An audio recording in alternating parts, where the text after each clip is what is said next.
account. You guys probably argue with him in the comment section. He posts every day. So if you guys don't follow us there, go follow us right there, right now. And today we're going to talk about his career and what he contributed to the game. And you guys know what the channel is all about. We celebrate basketball culture and who contributed it at all levels of the game. So let's get into it. We got Asaad Muhammad. So how you feeling today, bro? Feeling good, bro. Just chilling, man. How are you? I'm in the middle of a move right now. So, I've been, just working and stressing out. So hopefully Yeah, it goes by smooth tomorrow and let's see how it goes. yes, sir, bro. So, bro, how has COVID affected your basketball career so far? I know you're trying to be a college hooper right now and it's affecting your process of getting to that next level. So, Yeah, what's the yeah. next move for you? It was a huge delay when it first happened. I was supposed to go to visits to a few schools, D1, D2s. So this COVID thing hit, and it affected my whole recruiting process. So now I'm just starting to get back to shape, get stronger, and I'm using this time to get better as a person as well. True, true, true. And how old are you right now? But I'm 18, Oh, you 18 got years old. time, bro. You gonna be straight. 18. Yeah, yes, sir. So, bro, what made you want to start this channel, Let's Debate Basketball? Well, really, I've been wanting to start it for a couple years now, but I never really had a time doing basketball, AAU, homework, school. So now I think it's the perfect time. I could really teach the knowledge of basketball, and I love the game. So I really want to talk about it and expose these false narratives about certain players and legends. True, true, true. If you guys want to talk about that type of stuff, go follow us on Instagram. On the YouTube channel, we're talking about basketball history, all the way back from like the 60s and 50s until now. But Hmm. let's go back to your high school days. I met you as a when I was a sophomore. You were a freshman, six Oh foot yeah, guard, a lot of bounce. yeah. What made you even want to come to PHS in the first place? Well, I was at Avison. It's a charter school, small charter school. They had no exposure, so and they had weak competition. I wanted to play against the best, so I thought PHS was the right school for me. And when I got there, we playing against D1 players every day. Practice is competitive. It's nothing easy. Hmm. So yeah, I learned a lot from going to PHS and playing against those players. True, true. Do you think you developed a lot more once you hit high school and started playing with D1 players like Bryce and Darius and them? Yes, it got my confidence up. I used to play 1-on-1 against them after practice. We used to play king of the court, so when I was beating them, it got my confidence rising. So, they taught me how to be competitive and not be afraid to play against nobody. So that's why I got my competitive edge from pretty much. That's pretty good. That's pretty good right there. And I believe your junior year you left Amir. How'd you like it Yeah. over there? It was up and down. I love the school. I love the teachers and my teammates. But it was all right. I didn't like me and my coaches didn't see eye to eye a lot of times. My junior year, I really did. It was up and down. I started out pretty well, pretty solid, but I wasn't consistent. Then I kind of came off the bench and then came back to starting. It was a roller coaster start, but it taught me how to be tough, mentally tough, and never give up. I know that was a whole situation with the stats and all that, like crazy, Hmm. huh? But Yeah. yeah, bro. So yeah, what do you want to talk about, bro? I'll let you have the floor right now. Uh, well, then my junior year, after my junior year, I took like a month break, so I went back to training. I had trainers from Warren High School, and I started training with Monrovia Coach Morris, and I Hmm. started getting my confidence back. Played a summer league for a few weeks, scoring 35 against Alamany, and I Hmm. scored 25 against Brentwood, D1 players. So my confidence got up. Started playing AAU for Team Rampage, Coach Bracy, which we're How gonna was have him on that? the show. It was great. It got me a lot of exposure again. Playing Hmm. with him, Coach Morris, going to these camps. I was just grinding all junior summer, man. I wanted to get back. I wanted to show college coaches that I can play. So Let's I was elaborate very more on motivated. Coach Bracy. Dude, I feel like that's gonna be a big deal in the next 2 to 5 years, bro. His team's on the up right now. His team's really on the up. The amount of players he's Yeah. sending to college every year, nobody in LA, nobody in Pasadena is doing that. He's doing that up in the Bay. He's going across the country. He was just a small team rampage team finding players off Yeah. Instagram just a couple Yeah. years You ago. found me. You found me off Yeah. Instagram. And now he got players coming to him. So Hmm. tell me what's going on behind the scenes. I didn't play for him, bro. Like I know he Hmm. helped me a lot with my camera stuff, like a lot before he even knew me like that. And Yeah. Tell me about Coach Bracy, man. I want to put him out there. Coach Bracy, I met him. He met me and Jonathan, my boy John. He met us on through Instagram. I trained with him at 24 Hour Fitness out here in Altadena, and we just hit it from there. He taught me so much in so like short a time. I wish I was in the Bay. I would have played for him all my high school years. Imagine that. He's a great coach. He's a player's coach. He cares about the players. He don't sugarcoat nothing. He don't promise you anything. He don't, like a lot of coaches do. They say they promise you get you these schools. No, he makes you earn it, and he teaches you so much about the game. He's honestly one of the best coaches I ever had, and his program has got blew up, skyrocketed. You got a bunch of players getting recruited now. A lot of schools are looking at him. Especially our team last year, we got like 5-6 players that got scholarships.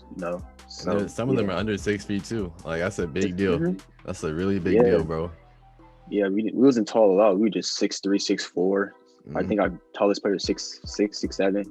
Shout out to my boy Landon. He's a dog. But we had a bunch of dogs. We like grit and grind. We just went after it, and then we showed a lot of coaches and impressed a lot of them in Dallas. But one thing I do notice is the development of all the players on the team. I noticed everybody on the team basically they have size on them. You could tell they've been working out. I feel like he actually builds those all around players really. Skill wise, body wise, he really trains them. I feel like he really puts his heart and soul into it. But he be training he was training those players since middle school. Bro. 8th grade to now. Like it's not like you just got him. Like he developed them from the beginning. Got you, bro. Mm-hmm. Yeah. So you guys want to talk to Asaad, go find him on Instagram. Now let's get into the other stuff. Who's the best player of all time? Best player of all time is Michael Jordan. He's number one. He's the GOAT to me. You never watched him play? No, I watched the film. I have VCR tapes. When I was little, my grandfather had this big dad. Yeah, he had like tapes and stuff. We used to watch horror classics all the time. I used to watch with my cousins and stuff. So I got a chance to watch him before it used to be on YouTube. So I kind of seen it. And he got everything. Kobe Bryant learned a lot from him. So you got Jordan over Kobe and LeBron? Yes. I think Kobe's the best player of all time. It's the difference. He's not the greatest. Yeah. Got you. Kobe Bryant's the best player I ever seen. Is Kobe. I don't know, bro. I feel like Jordan was playing against some plumbers back then, bro. Like that's what it looked like, bro. I think that's a myth because he played some Hall of Famers, man. He played the Hall of Fame, that team with Boston with Larry Bird, Parrish. It was like Larry Bird. Them players. He had Hall of Famers in that. Yeah, like 4 Hall of Famers, top 50 players named. And then he ran into the Pistons with Isaiah Thomas and them, Dennis Rodman, Joe Dumars. He went to Charles. What I mean though, like in this day and age, our players, they all grew up watching Michael Jordan. Yeah, I feel like there's more skill. So it's the players nowadays, they gotta be way better now to even compete at the NBA level. I agree. It's way more skill than it was back then. I agree with that 100%. A lot. Your 7-footers bringing up the ball, doing step backs, can create offense. Anthony Davis, Jokic, Towns, Embiid, they can bring up the ball. They didn't have that back then. Mm-hmm. So yeah, it's just way more skill, more athleticism. So yeah, I agree. But I feel like Jordan would dominate any era. He's a killer. He can score in so many ways, and he's a great defender. So he's a freaking nature. So I think he'd dominate any era. But yeah, I think Jordan's the greatest, and then Kobe's number 2. And LeBron's number 3. LeBron's number 3. I know you don't like LeBron. But, I like him as a guy. I like him off the court. He's just not my type of play style. You feel me? Like more of a you feel me? You like a football player. More skill. Yeah, more skill. Yeah. I had nothing wrong with that. A lot of players is more skilled than LeBron. I feel like even with Luka Doncic, bro, like he plays just like LeBron to me. A little bit better shot, but like it's a similar play style. He's more skilled to me though. He's more skilled, but he still does that LeBron drive that I hate, just mowing people down, bro. Like. Yeah, he played bully ball. Yeah, bully ball, bro. I think Kevin Durant's probably the second most skilled player ever. I think Kevin Durant's the best scorer of all time, bro. To be honest. Yeah, that's a great argument because he can do everything. He had no weakness in his arsenal. He's a 3-time scoring champ. He had 50, 40, and 90 seasons at a 7-footer, bro. Think about that. It's crazy. He's like a little bit with T-Mac and Paul George. It's a mixture with him. He's just a unicorn. How do you feel about that move to Golden State Warriors for him, though? I thought it was the weakest move. Weak? I think it LeBron was did the weak. same stuff though, Well, Miami wasn't good. It was but mediocre. he went there with two other NBA Yeah, but vets. they wasn't going. They wasn't going to state though. Dwayne They Wade. just won. Dwayne Wade won a championship in 06, but Wade was down bad in Miami. It was mediocre. That only But bro, Michael you acting Beasley like and Jermaine O'Neal. you acting like Dwayne Wade wasn't like right behind Kobe He at was that a time. he was He was number like 3. he's Yeah, at Kobe's it was level at Kobe, that Jordan. time. Yeah, it was Kobe, LeBron, then Wade. Yeah, Yeah, but and then then they had Curry's Chris number 3. Bosh. Then yeah, Chris Chris Bosh Bosh was was going the top. crazy. Chris Bosh was a top 10 player before joining. I'll say that. Chris Bosh was nice, 7 feet tall, Yeah, shoot, drive. he was a top 10 player when he joined Yeah, LeBron. that's what I'm But you saying. gotta look- LeBron did the same. Then he picked up Ray Allen. And then, but his organization didn't give him the proper help. They didn't give him no help. But So I'm saying what nobody want to go to LeBron, Cleveland. what LeBron did to K, what LeBron did compared to KD, bro. LeBron had way more firepower at that time. Steph Curry doesn't have name brand. He didn't have name brand people like that. Klay Thompson, he was drafted. Draymond Green was drafted. Like, Yeah, but you gotta look at it at this point. Like nobody was in Cleveland. Like his best player was Mo Williams. Shaq was old. Antoine Jameson was solid, but that's not if they what I'm landed saying- Martin Stoudemire. but what I'm saying, those people knocked down Kevin Durant. Like LeBron didn't call up Dwayne Wade. I didn't think He called up LeBron Cross. move. I didn't like LeBron move either. You know? But nobody's calling it didn't like weak it like the talking down Kevin Durant. Man, you know, there's a lot of Bron sexuals out there. Yeah, So Elijah. I don't you gotta get him on the podcast talk about LeBron. Yeah. But LeBron went to a winning organization. He was going to win it in Cleveland until later as he's got his shit together. Mhm. But I still think he had the biggest meltdown in finals history. That In the is true. 2011 series. I'm still stand by that. But both of them was weak moves to me. But I understood it for Kevin Durant. But I think he could have went to San Antonio. But people are could've talking went on somewhere Kevin else. Durant like he's trying to say he's the greatest of all time, but people are like, you gotta win a ring first before you even get considered for that. And so now you got the ring, so now I people think trying to he's take that gonna away really from win. him. That's just casuals talk. Yeah. Kevin Durant, they say like, oh, he went to the Golden State, but he was the best player on those teams. Mhm. He won Finals MVP. He was the best Mhm. players on the teams, period. It's just casuals talks. They just want to diminish his legacy. I think he can win with Brooklyn one day or a different team. I think he couldn't win with Russ. You feel me? I think he needs to play Russ, with. I feel like Russ is too inconsistent, bro. Like I don't want to In say he's playoffs, yeah. overrated. He's a good player. Right. But he just needs to slow down sometimes. Like Yeah, it just he's passionate. I love that about Russ. But I feel like when he went to Golden State, play with Draymond, Clay, who's leaders that know how to win. They taught Kevin Durant how to win, and now him and Kyrie has the blueprint. Learn playing with great leaders, and now they could possibly win the championship one day. like your That's what I boy think. said though, Nets versus Celtics is winning. Ooh, it depends on Kemba Walker. Really, that's the X factor in that series. Bro, I feel like If when Kemba the Walker playoffs plays hit, inconsistent, yeah, it's over for he plays Kemba Walker. inconsistent, that's what I'm saying. Because you can't let Kyrie. He gonna get Kyrie. You can't. You're like stopping Kyrie. But Let's Kemba's talk- a bucket too. You got Chris Kyrie LeVert Irving. off the bench, bro. You got Spencer Dinwiddie, the Harris. ACL. He'd be back by playoffs. He'd probably be back by He gets playoffs back. if he gets If he gets back. back, then it's gonna be 6 games, I think, right now. But I got Brooklyn because they Brooklyn. more stacked and they got more veterans to me. They don't have Boston they lost veterans. You know what I mean? Mm-hmm. You got Marcus Smart in them, but besides Tristan Thompson, who has championship experience, yeah, Nah, I like Brooklyn better. 'cause I Brooklyn feel got like more championship experience. bro, the Celtics remind me of Portland. You know, I've been a Portland fan for like the longest. They Yeah. they have scores, They're but always they don't. missing one pieces, bro. Yeah, they Missing don't one, play two good piece. together. They don't play as a team. To me, it's always iso ball. I feel like That's how it is with the Clippers. yeah, I feel like A lot of they make it so easy for the defense to lock it up. Basically, if you know one person's gonna score, easy double team, Right. easy help, easy hedge. It's over. It's a wrap. Exactly. I think Boston need to be around shooters, really. You Mhm. can't have too many. Let just Tatum and Brown break down the offense. Tatum and Brown break down the offense, and you have shooters around. Mhm. That's what I think they should do. And they need a better center. You're not gonna win those championship with Tristan Thompson as your center, Nah, or Dices, wherever his name is. You're not gonna win with that. You need like a Miles. I think they should got Miles Turner, bro. They should have did a signing trade with Gordon Hayward for Miles Turner. They would have been in. I think they could have beat Brooklyn because Brooklyn has good big. They don't have the most skilled big men, but they have guys who do the dirty work. You got to keep Jared Allen and DeAndre Jordan off the boards, and Thompson ain't gonna be able to do that consistently. that's crazy big. Plus you got Kevin Durant at the 3, and he's a big Exactly. guard basically. exactly. So I think I like it. I like to have they have good defenders. Like Boston's a good defensive team, but they don't have no shot blockers. You know, Kevin Yeah. Durant gonna be able to get to that paint. Kyrie Irving gonna get through that easily. You know, he's the best finisher probably all time for point guards. So What yeah, do you think about the Clippers this year, bro? I think the Clippers hasn't got better. They're good. I mean they improved a little bit with Serge Ibaka. He's a great pickup. He shoot the ball, play great defense. But once Their again, team doesn't look like a unit to me, to be honest, it this year, doesn't bro.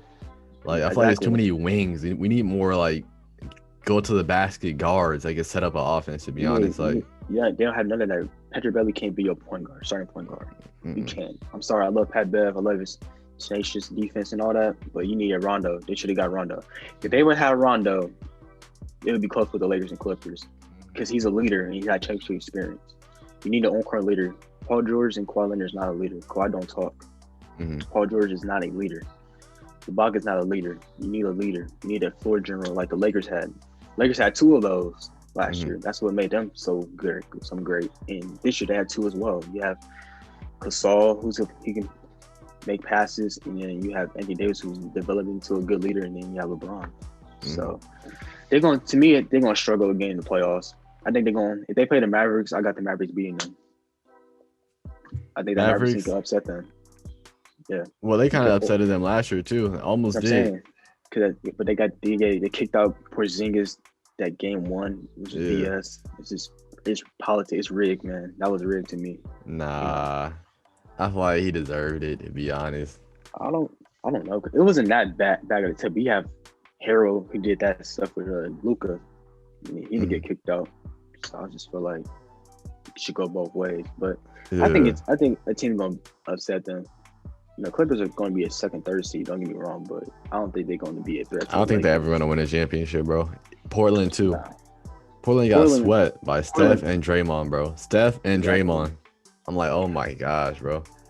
I don't know if I could be a Portland fan no more after this year. Like, I think they missed their line, bro. They missed their lane, bro. They lost it. You know, bro, it makes it was me right before the Lakers super team happened, and the Clippers they window closed to me, bro.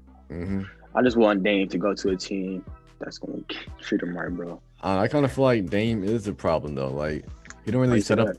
God, you know, I've been a Portland fan for like almost all my life, bro. Yeah, I know. I don't make it seem like I'm just like a hater or something, but I feel like Dame's not. He needs to be. He's a scoring guard, but he's not really a point guard, bro. Like, he doesn't really get his teammates involved. He doesn't set up easy shots for his teammates. It's always he takes it up on three people. And like, even though he makes a couple of shots, makes a couple of crazy shots, he shoots like 3 from 17, 3 from 12. I'm like, bro, that's not going to help us. Like, I mean, yeah, but besides CJ McCollum, who else can create their own shot? you got Gary Trent Jr.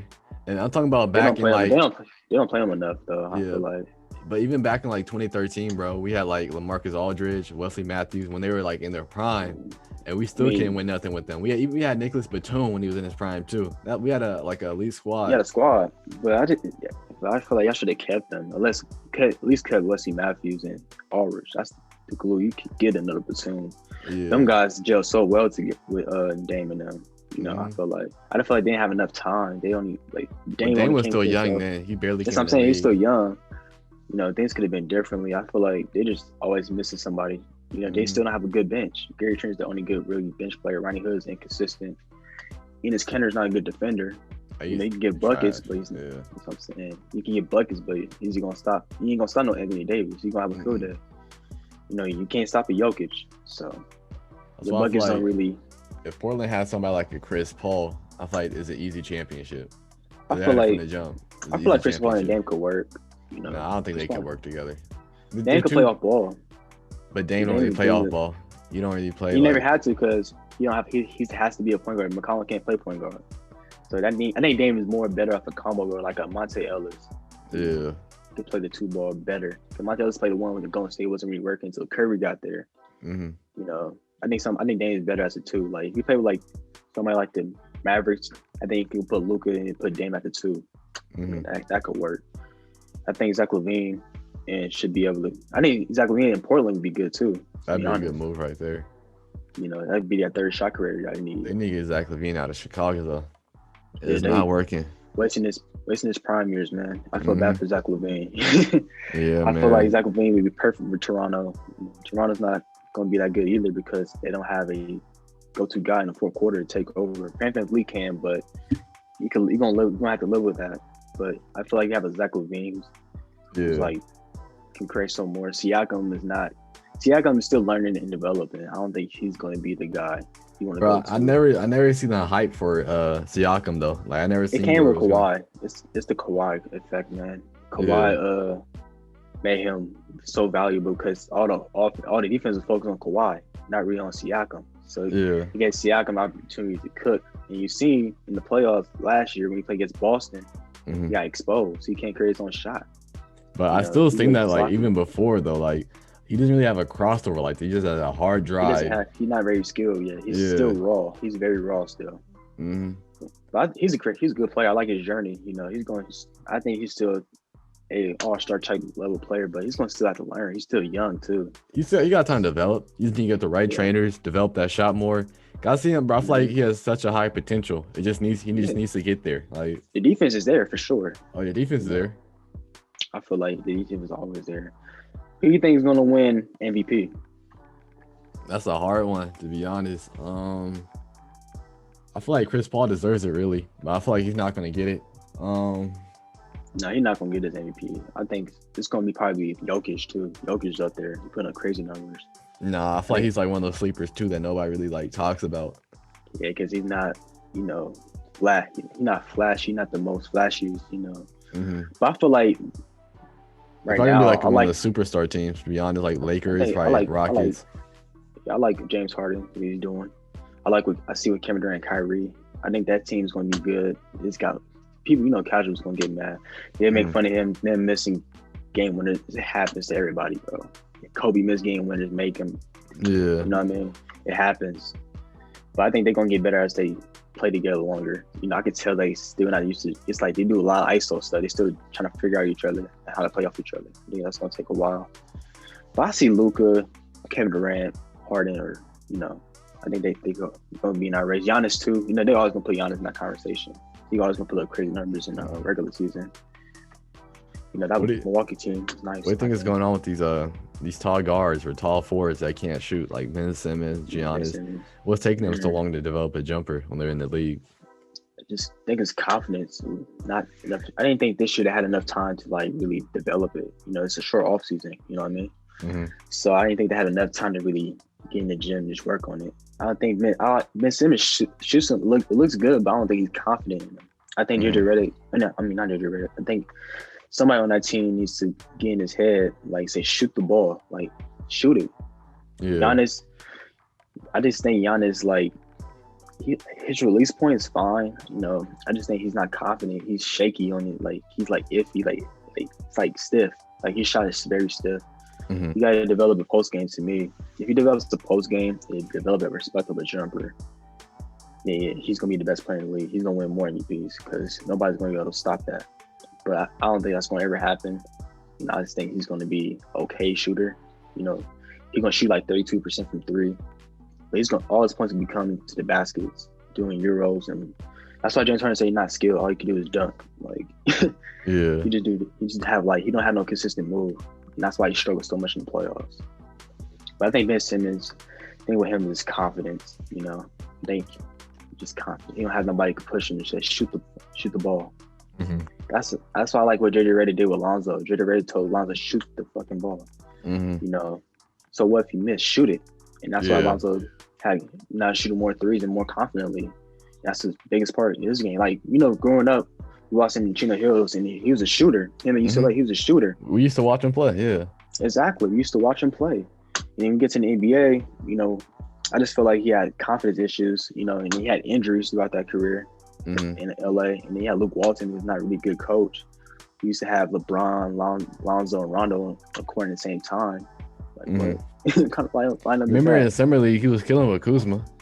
Exactly. It's this confidence letting him flow.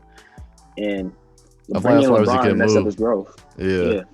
He messed up his growth. He supposed to be the future, and then you can't say no to LeBron though. I got the Lonzo jersey on right now, bro. Oh yeah, I got it in my room too. You know, I'm about to buy a new one. I might get a LaMelo one too. Hold on, let me let's end the interview because I got Prince Bailey about to hop on for a little podcast, talk about sports and stuff.